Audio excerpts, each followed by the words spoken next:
আসসালামু আলাইকুম। সবাই কেমন আছেন? নিশ্চয়ই সবাই ভালো আছেন। আমি আপনাদের রিতা আপু খুবই ভালো আছি। একটা অসাধারণ ভিডিও নিয়ে আপনাদের মাঝে হাজির হয়েছি।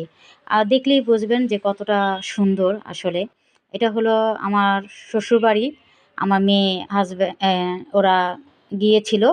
তো আমার মেয়ে ভিডিওটা করে নিয়ে এসেছিল যে, "আম্মু তুমি তো অ্যা ছাড়ো, সবাইকে দেখাও। তো এজন্য তোমার জন্য এটা করে নিয়ে আসলাম।" আমি বলছি, "ভালো কাজ করছো। আমি যেতে পারি নাই।" আমার মেয়ে ছেলে গিয়েছিল, হাসব্যান্ড গিয়েছিল। আমি যেতে পারি নাই। যাই হোক, তো দেখেন কত সুন্দর। ডিমও মনে হয় পেড়েছে। মনে হয় হ্যাঁ, এই তো ডিমও পেড়েছে দেখেন।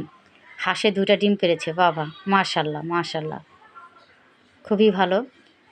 ২ টা ডিম, এই পাশেও মনে হয় তাহলে আরও ডিম আছে। এগুলো মনে হয় মুরগির ডিম। আমাদের ২ টা। ও মাশাআল্লাহ! ২ টা মুরগির ডিম দেখেন কত সুন্দর।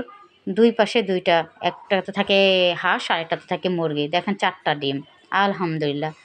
যদি ৪ টা ডিম যদি ২ দিনেও হয় তাহলে দেখেন ৮ টা ডিম হয়ে যাবে। যাক, এখন আমার এদের বাসার পিছন সাইড, এটা হলো আমাদের রাস্তা একেবারে।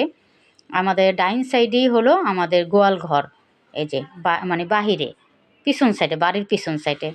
গোয়াল ঘরটা আপনাদের ভালো মতো দেখাতে পাচ্ছি না, কারণ পলিথিন দিয়ে শীত তো, পলিথিন দিয়ে রেখেছে। গরুদের জানি ঠান্ডা না লাগে এইজন্য। এই আমাদের গোয়াল ঘর। আলহামদুলিল্লাহ অনেক সুন্দর।